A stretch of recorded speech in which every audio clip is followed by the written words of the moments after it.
ระหว่างเทวดากับอสูรพระสูตรนี้กระผมจะเล่าย่อๆให้ฟังว่าพระสูตรนี้เริ่ม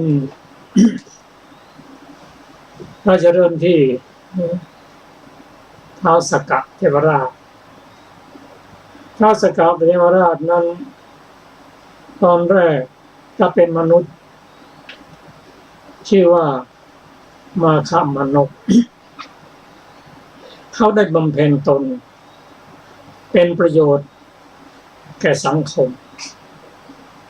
ที่ไหนที่เป็นที่สุขสบายเขาก็ทำให้ประชาชนเช่นเขาทดสอบดูว่าเขายืนอยู่ที่กลางแผ่นดินที่เขากวาดสะอาดเรียบร้อยแล้วคนอื่นก็มาแย่งอาศัยอยู่เพราะมนุษย์นี่ทุกคนก็ชอบความสุขสบายเขาก็เริ่มต้นชวนเพื่อนๆมาทำศาลาทำสร้างสระต่างๆมั่ง ให้ทานด้วยความเคารพและให้ที่อยู่อาศัยแก่บุคคลต่อไป การที่อยู่ให้ที่อยู่อาศัยนั้นถือว่าให้ทั้งหมดจะเป็นด้วยอาหารการกินที่หลับที่นอนแสงสว่างและอำนวยความสะดวกในการเดินทางเพราะฉะนั้นผู้ที่ให้ที่อยู่ที่อาศัยนั้นถือว่าให้ทั้งหมด นอกจากนั้น มาฆมนพยังเป็นผู้ปฏิบัติวัตตบท7นั่นคือเขาเป็นผู้เลี้ยงดูบิดามารดาตลอดชีวิตเคารพผู้ใหญ่ในตระกูลเป็นนิจพูดวาจาอ่อนหวานตลอดชีวิตไม่พูดวาจาส่อเสียดตลอดชีวิตมีใจปราศจากความตนีนอกจากนั้นเป็นผู้พูดความสัตย์ตลอดชีวิตและเป็นผู้ระงับความโกรธตลอดชีวิตท่านผู้ฟังที่เคารพครับทุกสิ่งทุกอย่างประกอบด้วยเหตุด้วยผลเมื่อ ท้าวสักกะพร้อมด้วยเพื่อน33 คนสิ้นชีวิตลงก็ไปเกิดในสวรรค์ชั้นดาวดึงส์ในสวรรค์ชั้นดาวดึงส์นั้นมีเป็นที่อยู่ของอสูรมีท้าวเวปปจิตติจอมอสูรเป็นผู้ปกครองเป็นที่อยู่ของอสูรแต่พอพระอินทร์ท้าวสักกะเกิดที่นั่นก็ไปอยู่รวมกันอสูรกับเทวดานั้นมันหนึ่งมีการเลี้ยงเทวดาท้าวสักกะจัดให้มีการเลี้ยงทานอาหารไปพวกอสูรนั้นชอบดื่มสุรากินสุราดื่มสุราจนเมาไม้ไม่ได้สติเมื่อพระอินทร์และบริวารเห็นอย่างโยนท้าวอสูรและพรรคพวกลงไปยังใต้ภูเขาพระสุเมรุใต้ภูเขาพระสุเมรุนั้นเป็นเมืองหนึ่งคล้ายกับสวรรค์ชั้นดาวดึงส์เหมือนกันจะแตกต่างกัน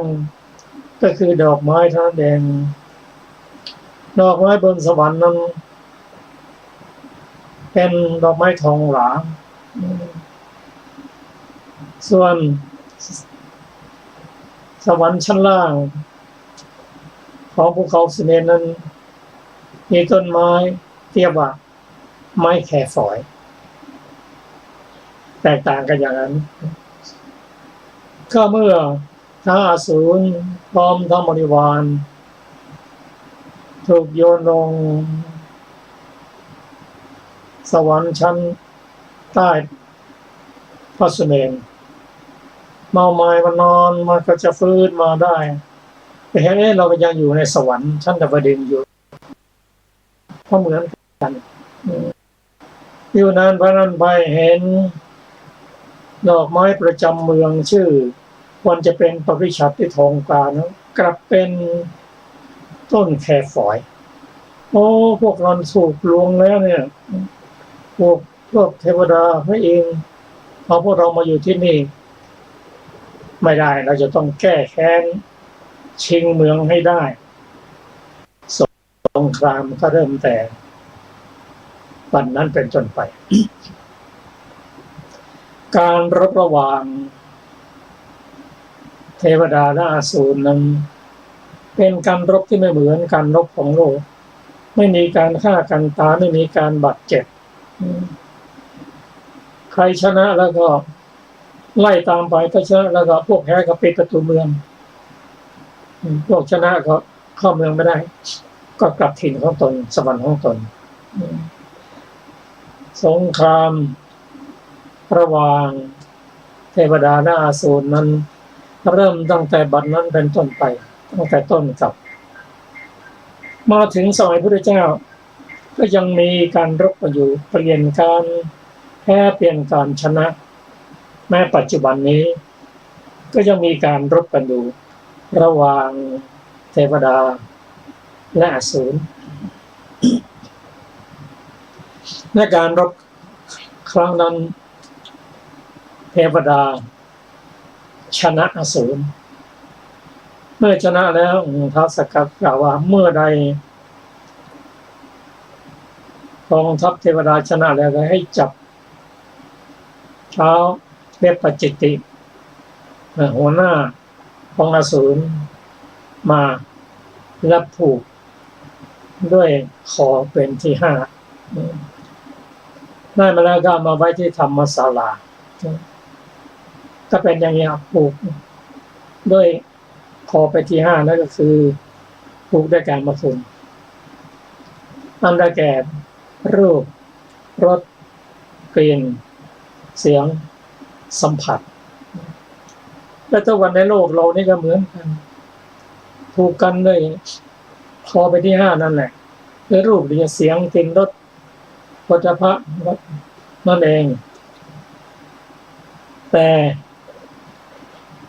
พระสูตรได้กล่าวว่าเครื่องผูกคอเป็นที่5นั้น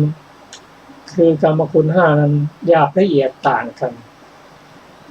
ของมนุษย์นั้นหยาบกว่าของเทวดาของเทวดานั้นกรรมคุณ5นั้นเป็นทิพย์ละเอียดกว่าแต่อย่างไรก็ตามพระผู้มีพระเจ้าตรัสว่าเครื่องผูกที่ละเอียดยิ่งกว่าของเทวดานั่นก็คือมารนั่นคืออะไรได้แก่โลภะทิฏฐิและมานะเป็นตัวกิเลสที่ผูกไว้นานไม่ให้ตรัสรู้ไม่ได้เห็นธรรมอยู่ในกลุ่มของโลกิตะโลภะทิฏฐิและมานะ3ตัวนี้เป็นเครื่องผูกของมารที่ละเอียดยิ่งนักก็การจะคลายเรื่องผูกนี้ต้องด้วยปัญญาพอเกิดขึ้นจากจิตก็ต้องการคลี่คลายหรือทำลายด้วยจิตนั่นเองด้วยปัญญานั่นเองเครื่องผูกที่ว่านี้หรือเครื่องผูกที่ว่ากรรมคุณนั้นเป็นเครื่องผูกที่หลวมไปไหนก็ได้เดินไปไหนก็ได้แต่ตัดขาดได้ยากที่ว่าได้ยากนั้นก็เพราะกรรมคุณคือเครื่องผูกที่น่ายินดี ก็เป็นเนื้อหาใจความของพระสูตรนี้ซึ่งพระองค์ได้ตรัสสอนให้ละโดยเฉพาะเครื่องผูกของมารคือโลภะอยากได้ อยากมี อยากเป็นทิฏฐิก็เป็นความเห็นผิดที่กล่าวนี้ก็คือเป็นตัวเป็นตน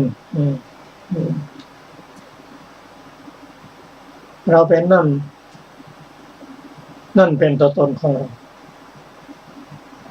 หรือมีความเห็นว่าเกิดมาแล้วตายแล้วก็สูญบอกว่าไม่สูญเกิดไม่อีกก็เป็นการค้านกับธรรมนิยามคือความเป็นนิจจังทุกขังอนัตตาครับท่านผู้ฟังจะได้ทราบถึงใจความของพระสูตรนี้ก็ขอเชิญอาจารย์ศิลปาค่ะสวัสดีค่ะท่านผู้ฟังทุกท่านวันนี้เราก็จะมาต่อพระสูตรนี้ต่อไปนะคะดูก่อนภิกษุทั้งหลายความหวั่นไหวด้วยตัณหาท่านกล่าวด้วยบทว่าอัสสมิคือเราเป็นความหวั่นไหวด้วยทิฏฐิท่านกล่าวด้วยบทว่าอายะมหะอัสสมิอายะมหะมัสสมิเราเป็นนี่ความหวั่นไหวด้วยสัสสตทิฏฐิท่านกล่าวด้วยบทว่าพระวิสังคือเราจักเป็นความหวั่นไหวด้วยอุจเฉททิฏฐิท่านกล่าวด้วยบทว่าณพระวิสังเราจักไม่เป็นความหวั่นไหวด้วยสัสสตทิฏฐิท่านกล่าวด้วยบทว่ารูปิพระวิสังเราจักมีรูปความหวั่นไหวด้วยอุจเฉททิฏฐิท่านกล่าวด้วยบทว่าอรูปีพระวิสังเราจักไม่มีรูปความหวั่นไหวด้วยสัสสตทิฏฐิท่านกล่าวด้วยบทว่าสัญญีพระวิสังเราจักมีสัญญาความหวั่นไหวด้วยอุจเฉททิฏฐิท่านกล่าวด้วยบทว่าอสัญญีพระวิสังเราจักไม่มีสัญญาความหวั่นไหวด้วยทิฏฐิท่านกล่าวด้วยพูดว่าเนวสัญญินาสัญญีพระวิสังเราจักมีสัญญาก็หาไม่ได้ไม่มีสัญญาก็หาไม่ได้ดูก่อนภิกษุทั้งหลายความหวั่นไหวเป็นโรคเป็นดังหัวฝีเป็นดังลูกศรเพราะเหตุนั้นแลเธอทั้งหลายพึงศึกษาว่าเราจักมีใจไม่ถูกกิเลสให้หวั่นไหวอยู่ดูก่อนภิกษุทั้งหลายเธอทั้งหลายพึงศึกษาอย่างนี้แลดูก่อนภิกษุทั้งหลายความดิ้นรนด้วยตัณหาท่านกล่าวด้วยบทว่าอัสสมิคือเราเป็นความดิ้นรนด้วยทิฏฐิท่านกล่าวด้วยบทว่าอายะมะหมัสมิเราเป็นนี่และอื่นๆความดิ้นรนด้วยอุจเฉททิฏฐิท่านกล่าวด้วยบทว่าอสัญญีพระวิสังเราจักไม่มีสัญญาความดิ้นรนด้วยทิฏฐิท่านกล่าวด้วยบทว่าเนวสัญญิ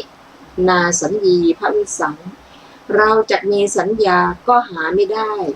ไม่มีสัญญาก็หาไม่ได้ดูก่อนภิกษุทั้งหลาย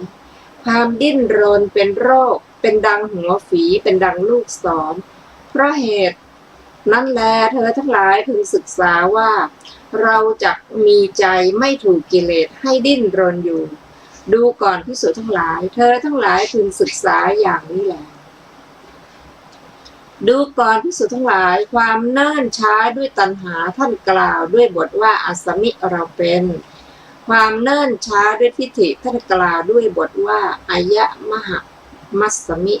เราเป็นนี่และอื่นๆความเนิ่นช้าด้วยอุจเฉททิฏฐิท่านกล่าวด้วยบทว่าอสัญญีพระวิสังเราจักไม่มีสัญญาความเนิ่นช้าด้วยทิฏฐิท่านกล่าวด้วยบทว่าเนวสัญญินาสัญภิสังเราจะมีสัญญาก็หาไม่ได้เราไม่มีสัญญาก็หาไม่ได้ดูก่อนภิกษุทั้งหลายความเนิ่นช้าเป็นโรคเป็นดังหัวฝีเป็นดังลูกศรเพราะเหตุนั้นแลเธอทั้งหลายพึงศึกษาว่า เราจักมีใจไม่เนิ่นช้าอยู่ดูก่อนภิกษุทั้งหลายเธอทั้งหลายพึงศึกษาอย่างนี้แลดูก่อนภิกษุทั้งหลายความถือตัวด้วยตัณหาท่านกล่าว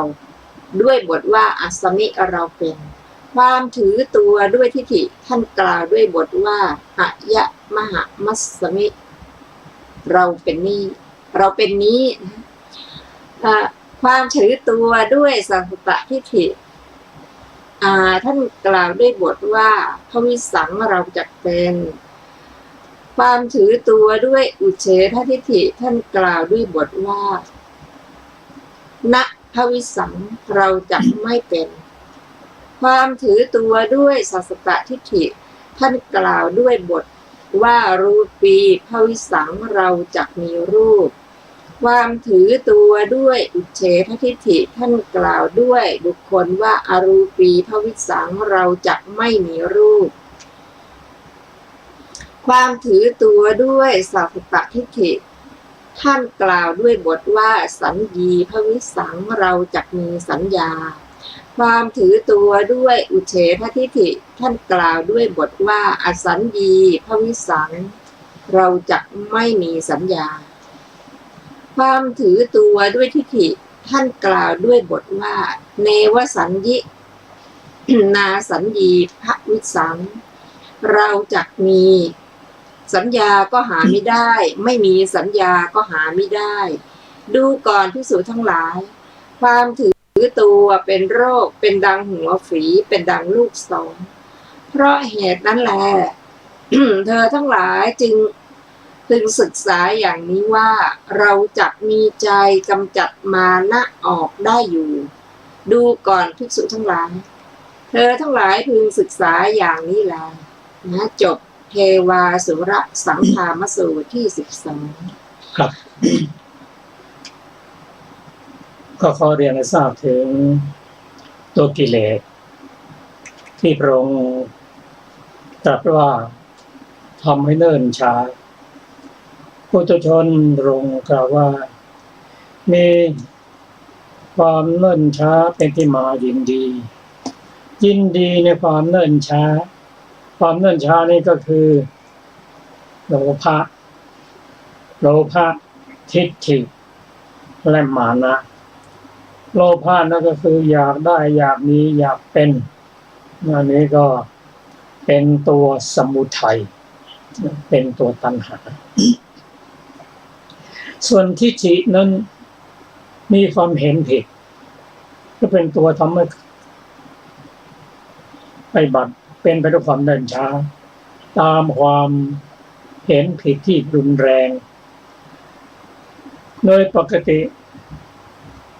ปุถุชนนั้นมีทิฏฐิก็เป็นเรียกว่าทิฏฐิสัมมันเราเป็นนั่นเราเขาอย่างนี้เป็นต้นแต่ทิฏฐิสัมมันนี้ไม่ได้ห้ามสวรรค์ที่เป็นมนุษย์ธรรมดาเนี่ยมีตัวมีตนอย่างนี้เป็นนั่นเป็นนี่แต่ห้ามนิพพาน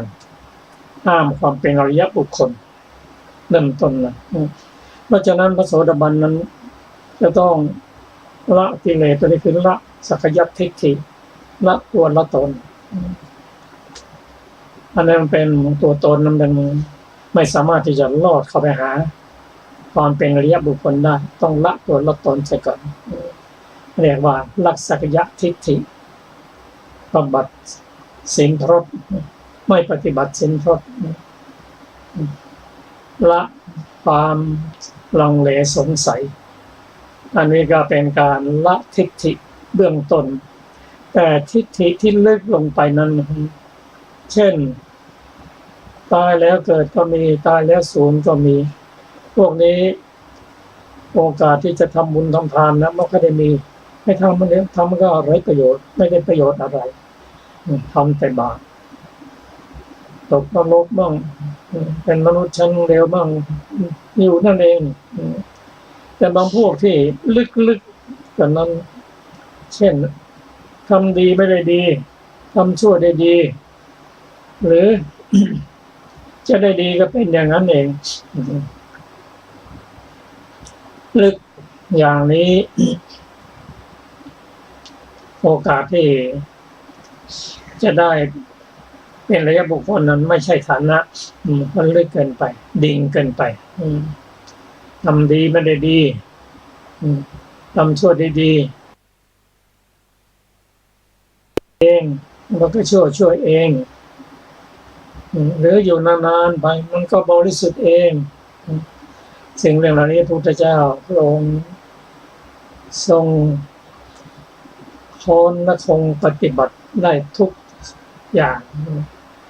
อันนี้เป็นโลภะทิฏฐิส่วนมนะก็ทำให้เล่นช้าเป็นการเปรียบเทียบเราดีกว่าเขาเราเสมอเขาด้อยกว่าเราอย่างนี้เป็นต้นก็ทำให้เกิดเนิ่นช้าพระองค์ตรัสว่าให้ละสิ่งเหล่านี้เสียแต่การละอย่างนี้ต้องละด้วยปัญญาโดยเฉพาะทิฏฐิเห็นลึกนะทิฏฐิมานะหรือรูปราคะอรูปราคะเนี่ยต้องละด้วยอรหันตมรรคก็อันนี้เป็นความจริงความจริงการรบระหว่างเทวดากับอสูรนั้นก็เกี่ยวจะเป็นการมาคุณที่ละเอียดเท่านั้นเองในปัจจุบันเราก็ยังมีสิ่งที่ถูกรัดไปที่5อยู่แต่มัดหลวม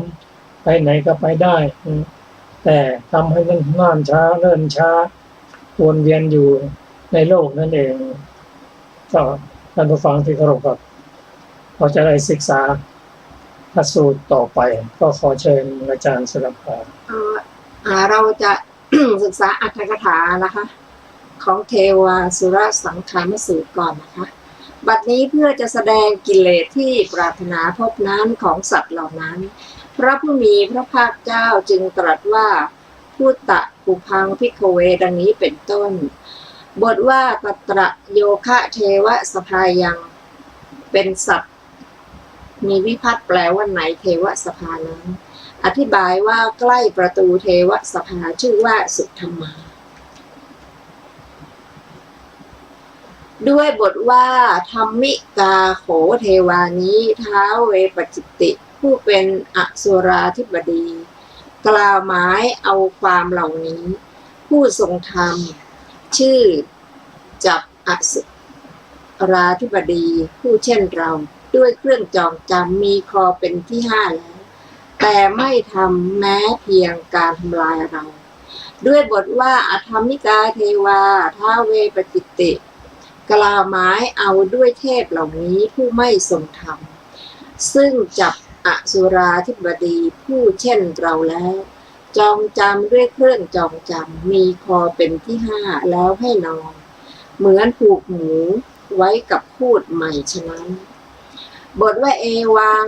สุขุมังโขภิกขเวเวปจิตติพันธนังความว่าดูเหมือนว่าเครื่องผูกนั้นเป็นเครื่องผูกที่ละเอียดเหมือนกับใยก้านปทุมและเหมือนใยตาข่ายแมงมุมแต่ใครๆไม่อาจตัดได้ด้วยมีดและขวานได้แต่เพราะเหตุนี้มีการก่อกำเนิดขึ้นด้วยจิตนั่นเองและจะหลุดพ้นก็ด้วยจิตฉะนั้นพระองค์จึงตรัสว่าเครื่องผูกของอสูรชื่อเวปจิตติบทว่าตะโตสุขุมะตรังมาระพันธนังความว่าแต่เครื่องผูกคือกิเลสนี้ละเอียดกว่าเครื่องผูกของเท้าเวปจิตตินั้นคือไม่ไปสู่คลองแห่งจักษุไม่ ให้ปิดกั้นอิริยาบถไว้เนื่องด้วยสัตว์ทั้งหลายถูกเครื่องผูกคือกิเลสผูกมัดไว้จะไปก็ได้มาก็ได้ในพื้นปฐพีบ้างบนอากาศบ้างไกล100 โยชน์ก็มี 1,000 โยชน์ก็มีเพราะเครื่องผูกนี้เมื่อจะขาดก็ขาดด้วยยานไม่ใช่ด้วยอย่างอื่นเพราะฉะนั้นท่านจึงกล่าวว่าเป็นเครื่องผูกที่จะหลุดพ้นไปได้ด้วยยานบ้าง บทว่ามัญญมาโนความว่าสำคัญหรือยึดถืออยู่ซึ่งขันธ์ทั้งหลายด้วยอำนาจตัณหาทิฏฐิและมานะ บทว่าพันโทมารัสสะความว่าด้วยเครื่องผูกของมารอีกอย่างหนึ่งบทว่ามารัสสะนี้เป็นฉัตรวิภัตติใช้ในอรรถะของตติยวิภัตติหมายความว่าถูกผูกมัดไว้ด้วยกิเลสมารบทว่ามุตโตปาปิมะโตความว่าพ้นแล้วจากเครื่องผูกของมารอีกอย่างหนึ่งด้วยว่าปาปิมะโตนี้เป็นฉัตรวิภัตติใช้ในอรรถะของตติยวิภัตติเหมือนกันหมายความว่าหลุดพ้นแล้วจากมากผู้ลามกคือจากเครื่องผูกคือกิเลสนั่นเองด้วยบทว่าอัสสมิพระผู้มีพระภาคเจ้าตรัสถึงความสำคัญด้วยอำนาจตัณหาด้วยบทว่าอายหะมัสสมิตรัสด้วยความสำคัญทิฏฐิด้วยอำนาจสัสสตทิฏฐิเหมือนกันด้วยบทว่านะพระวิสันติตรัสไว้ด้วยอำนาจเฉททิฏฐิบทว่ารูปีเป็นต้นบ่งถึงประเภทของสัสสตทิฏฐินั่นเองบทว่าตัสสมาความว่าเพราะเหตุที่ความสำคัญที่เป็นความเจ็บป่วยชื่อว่าเป็นโรคเป็นดังฝีเป็นดังลูกที่มีโทสะอยู่ภายใน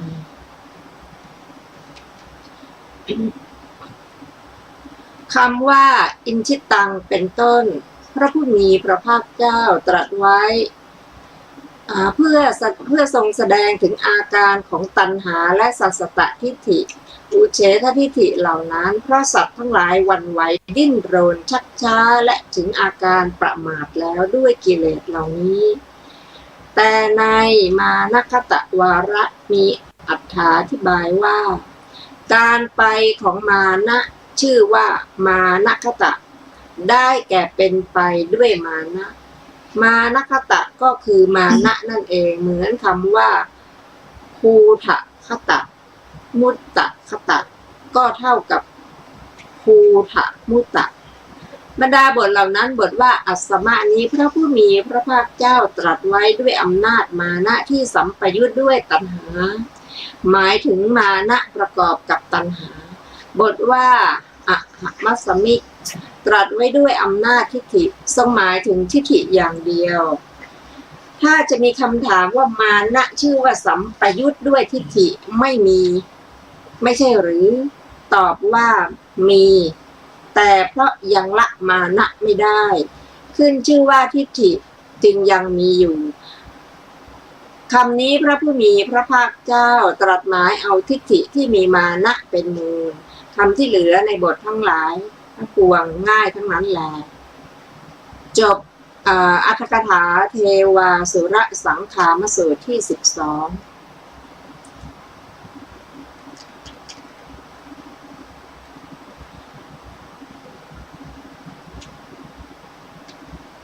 ในพระไตรปิฎกเล่มที่28นี้นะคะเราก็ได้ศึกษาพระสูตร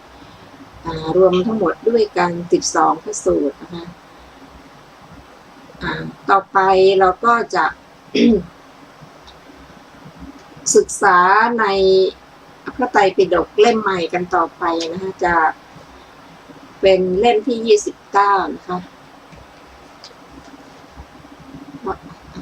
ขอแค่รอสักครู่นะคะเล่มที่29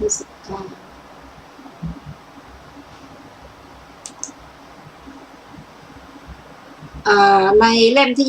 29นะคะจะเริ่มต้นด้วยพระสูตรแรกคือสมาธิสูตร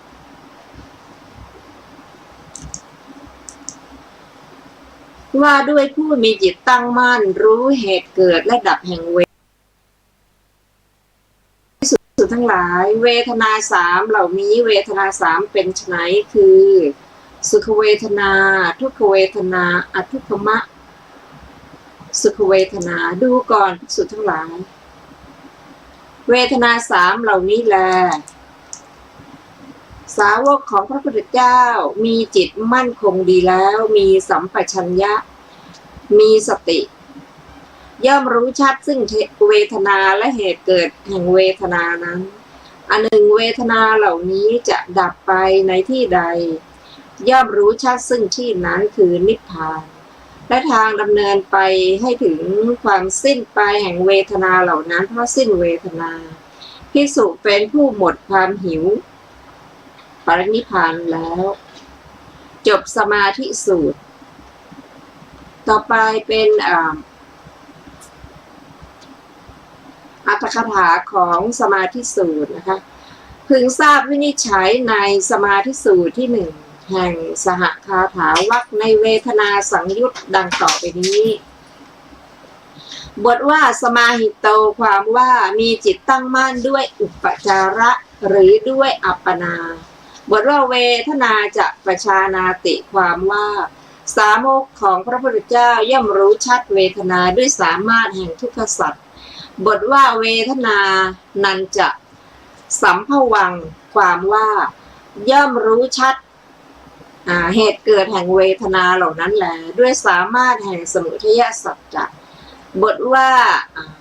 ยัตถะเจตาความว่าเวทนาเหล่านี้จะดับในนิพพานด้วยสามารถแห่งนิโรธสัจจะบทว่าขยคามินังความว่าย่อมรู้ชัดทางดำเนินให้ถึงความสิ้นไปแห่งเวทนาเหล่านั้นแลด้วยสามารถแห่งมรรคสัจบทว่านิจฉาโตปรินิพพิโตความว่าภิกษุผู้หมดตัณหาปรินิพพานแล้วด้วยความดับกิเลสในพระสูตรนี้พระผู้มีพระภาคเจ้าตรัสเวทนาอันเที่ยวไปในการพิจารณาด้วยประการดังนี้ตรัสสมถะและวิปัสสนาด้วยบททั้งสองในคาถาทั้งหลายตรัสสัจจะสี่ด้วยบทที่เหลือการกำหนดธรรมเป็นไปในภูมิสี่อันรวบรวมธรรมไว้ทั้งหมดก็ได้ตรัสไว้ในพระสูตรนี้ด้วยประการฉะนี้จบอัตถกถาสมาธิสูตรที่หนึ่งสมาธิสูตรว่าด้วยผู้มีจิตตั้งมั่นรู้เหตุเกิดและความดับแห่งเวทนาเป็นพระสูตรที่สุดขุนลึกที่พระองค์ตรัสแก่ภิกษุผู้ซึ่งปฏิบัติเพื่อความเป็นอรหันตบุคคล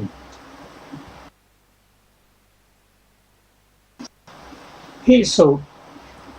ผู้มีจิตตั้งมั่นรู้เหตุเกิดและความดับแห่งเวทนานั้นเพราะว่าจิตตั้งมั่นก็ต้อง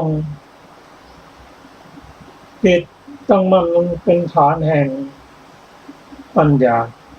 ถ้าเราดูมรรคองค์แปดแล้วเราจะเห็นว่า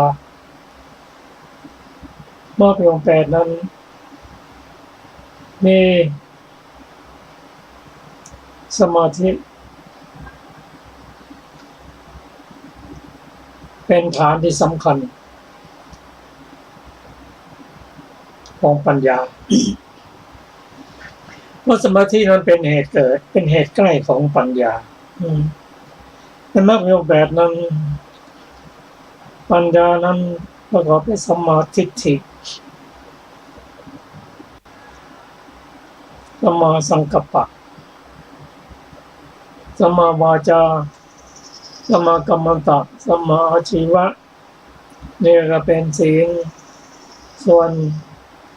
สมาธินั้นก็มีสัมมาวายามะสัมมาสติสัมมาสมาธินั้นเป็นกลุ่มของสมาธิเพราะฉะนั้น ที่โรงตรัสว่าภิกษุผู้มีจิตตั้งมั่นภิกษุนั้นเป็นผู้พร้อมท่านมีศีลได้ศึกษามีจริยาวัดต่างๆพร้อมที่จะปฏิบัติเพื่อเข้าสู่ความเป็นพระอรหันต์การเกิดดับแห่งเวทนานั้นเป็นเจตสิกทั้งหมดนั้นอาศัยจิตเกิดถ้าไม่มีจิตเวทนาก็เกิดขึ้นมาได้เจตสิกอื่นเกิดขึ้นมาได้เพราะฉะนั้นเจตสิกนั้นอาศัยจิตเกิดอาศัยวัตถุอาศัยอารมณ์เดียวกันถ้าจะเกิดก็เกิดพร้อมกันถ้าจะดับก็ดับพร้อมกันถ้าดับเวทนามันดับวิญญาณดับจิตนั่นแหละแต่ในที่นี้หมายถึงการดับอย่างสมบูรณ์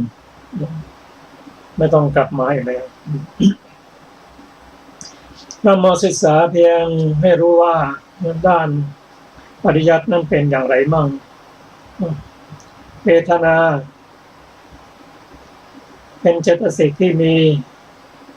การรู้อารมณ์เป็นลักษณะมีการรู้รสของอารมณ์มีสุขมีทุกข์ไม่สุขไม่ทุกข์นั้นเป็นผลมีผัสสะเป็นเหตุใกล้การจะดับเวทนานั้นก็ต้องรู้เหตุเกิดของเขาไม่ให้ไปถึงตัณหาดับเวทนามีสุขก็รู้ว่าแค่สุขนั่นเองไม่ต้องไปติดใจไม่ต้องไปหลงไหลมีทุกข์ก็รู้ว่านี่เป็นผลไม่ต้องไปโกรธไม่ให้มีโทสะเกิดขึ้นถ้าเป็นทุกขมสุขก็ศึกษาว่าทำไมจึงเป็นนั้นเกิดขึ้นจากมัจฉตรุมเป็นต้น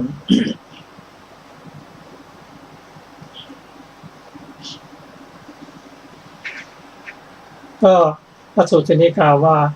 อันหนึ่งเวทนาเหล่านี้จะดับไปที่ใดถ้ารู้ชัดในที่นั้นคือนิพพานจากการศึกษาเราเห็นว่า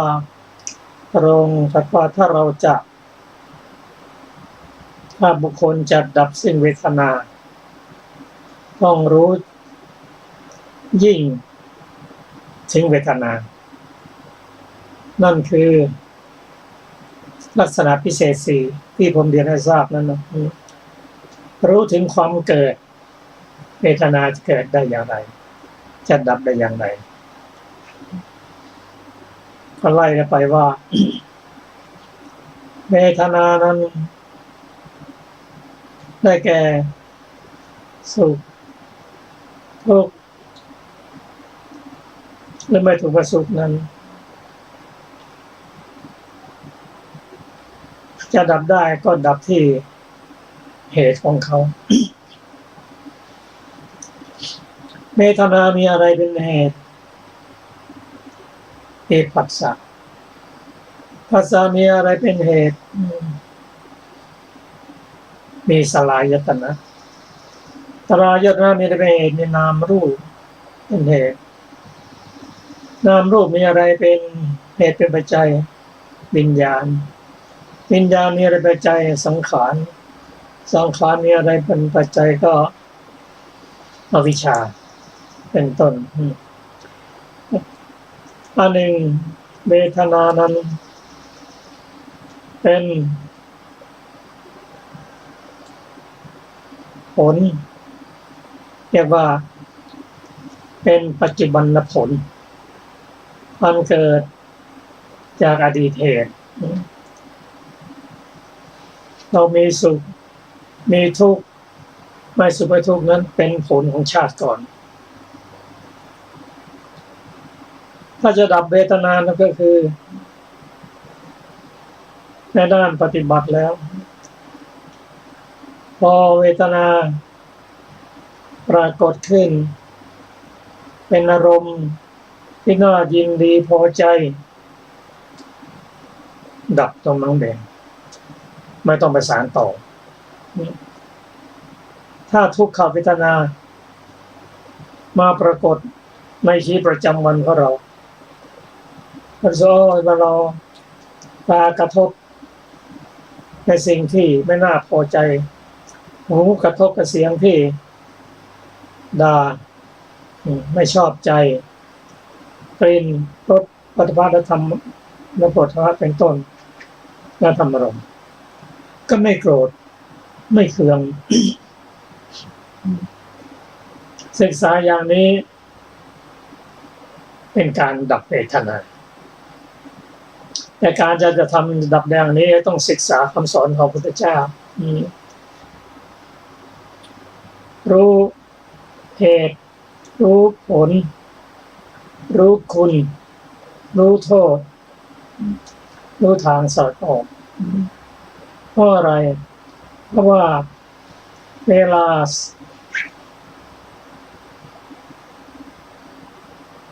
ตาหูจมูกลิ้นกายใจกระทบอารมณ์ทั้ง6แล้วเกิดความพอใจยินดีในเวทนานั้นก็ถือว่าเกิดตัณหาอ่อนๆละถ้านำไปตรึกไปคิดตัวเวทนานั้นสัญญานั้นจดจำมาสิ่งนี้น่ารักพอใจก็นำมาตรึกมาคิดก็ทำให้ตัณหานั้นเกิดขึ้นก็การจะดับเวทนานะดับปัจจุบันนั่นแหละเวทนาที่ได้มานี้เป็นของมาจากอดีตเหตุแต่เราเวทนาที่จะเกิดใหม่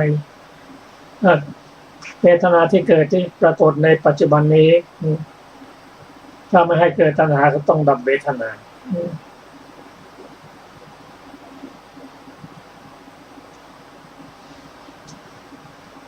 เพราะสิ่งเวทนาตัณหาก็ไม่มีแล้วเพราะเวทนาเป็นปัจจัยให้เกิดตัณหาตัณหาคืออะไรตัณหาคือความอยากได้อยากมีอยากเป็นไม่อยากได้อยากมีอยากเป็นติดในภพและอรูปภพความอยากตัณหาเท่านั้นตัวตัณหานี้มีเหตุแห่งความทุกข์ทั้งมวลเป็นลักษณะมีความพอใจยินดีในอารมณ์และไม่อิ่มอารมณ์นี่คือตัวตัณหาก็ละที่ละในปัจจุบันเห็นสิ่งที่น่ารักน่าพอใจอย่างนั้นแหละไม่เอาแหละแล้วสิ่งที่ไม่ดีไม่งามก็ไม่โกรธไม่เคืองอันนี้เป็นผลงานของเราเท่านั้นหยุดที่ไม่เอาแล้วตลอดชีวิตปฏิบัติอย่างนี้ไม่สนุกสนานก็เป็นตัณหาอย่างหนึ่งในเรื่องนี้อุปาทิสสะกับโกริตะเจอแล้วบอกการแสดงบนเขาในปีนี้ไม่สนุกไม่สนานเลยก็พวกแสดงเก่าๆนั่นนะเปลี่ยนหน้ามาเปลี่ยนไปเปลี่ยนมานั้นเราก็จะเป็นอย่างนั้นแหละเบื่อไม่สนุกไม่พอใจไม่ยินดีอันนี้ก็ลดตัณหาไปเลยไม่อยากเป็นหรือท่านเรวตะอายุ7 ขวบเห็นยายทวดของคุณมันแก่งอมอายุ120 ปีเป็นธรรมที่ปรากฏให้เห็นบอกไม่เอาแล้วไม่อยากได้ไม่อยากมีไม่อยากเป็นแล้วนี่ไปบวชก็คือปัญญาของแต่ละคนนะก็ตัดได้เร็วได้ช้าต่างกัน ความอยากสวยอยากงามติดใจในความสวยความงามนางรูปนันธา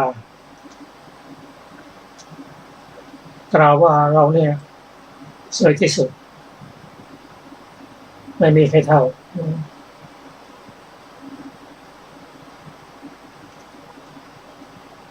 ถ้าพระองค์ทรงแสดงรูปนิมิตต่างๆให้นางได้เห็นตามลำดับ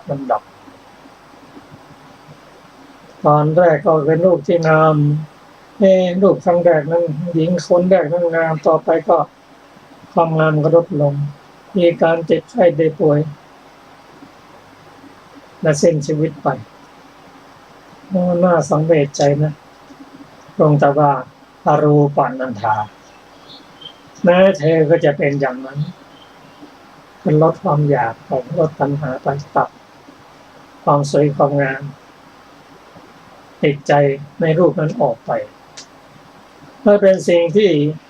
ภิกษุท่านปฏิบัติได้ตลอดชีวิตของท่านสิ้นชีวิตไปก็เวทนาอันเป็นที่ทำให้เป็นเหตุเกิดนั้นไม่มีเวทนาที่ทำให้เกิดตัณหาไม่มี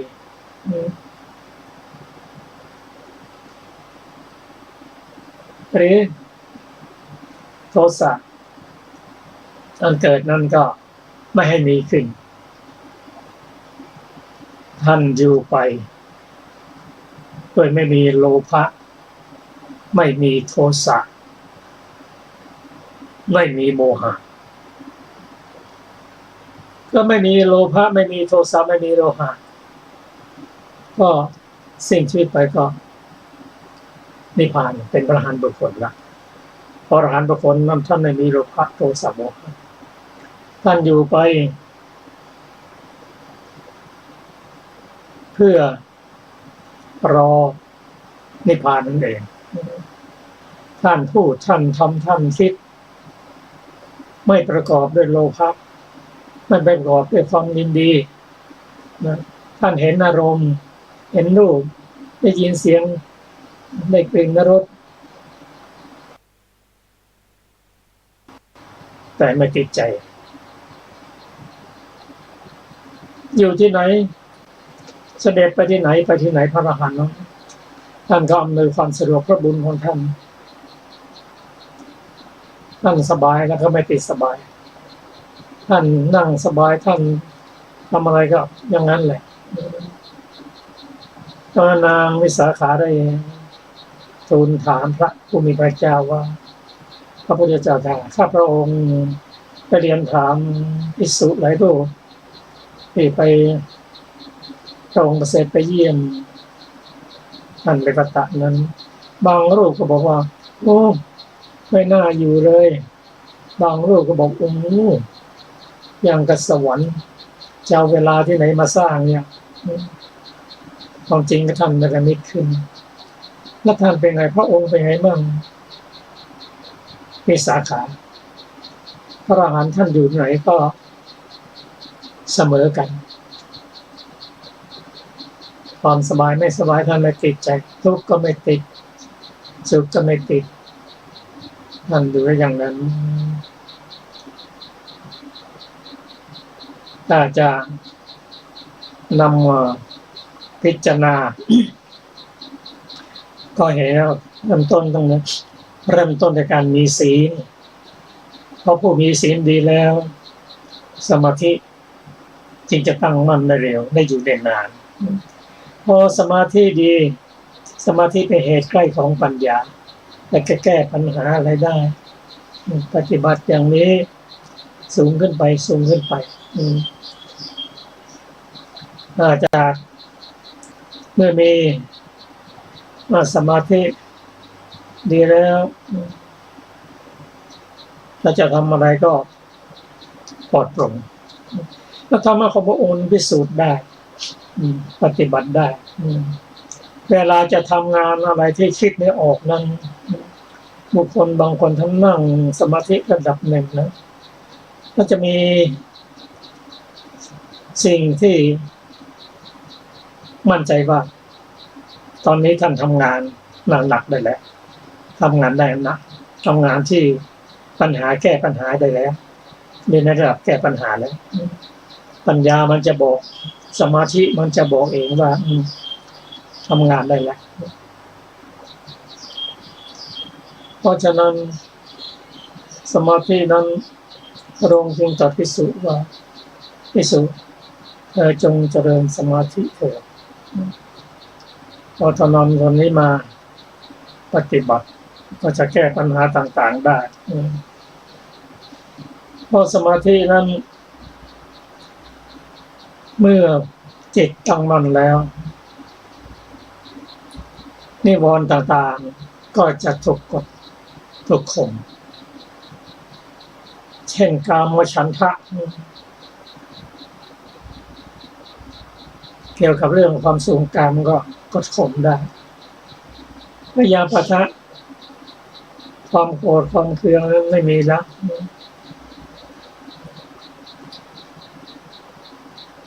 ปีนามิทะความม่วงเหงาหานอนอุทธัจจะอุปจักและวิจิกิจฉาก็ถูกกดข่มไว้ เพราะนิวรณ์ห้านั้น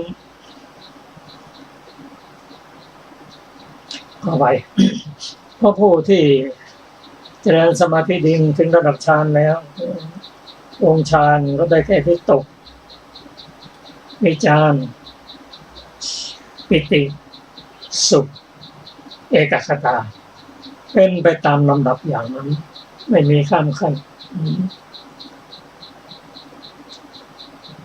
การเจริญสมาธินั้นพอได้รับฌานนั้นวิตกโดยเฉพาะวิตกที่เกี่ยวกับเรียกว่าอกุศลก็ไม่มีเรียกว่าอกุศลวิตกกุศลวิตกเกิดขึ้นดับอกุศลวิตกไปการจะคิดเบียดเบียนผู้อื่นผู้ได้ฌานนั้นไม่คิดเบียดเบียนผู้อื่นหรอกก็เราจะศึกษากันต่อไปในวันศุกร์หน้าค่ะวันนี้รายการศึกษาธรรมนำสุขก็หมดเวลาลงแล้วนะคะขอขอบคุณท่านผู้ฟังทุกท่านที่ติดตามและศึกษาร่วมกันขอความเจริญวันนี้ก็ลาไปก่อนสวัสดีค่ะ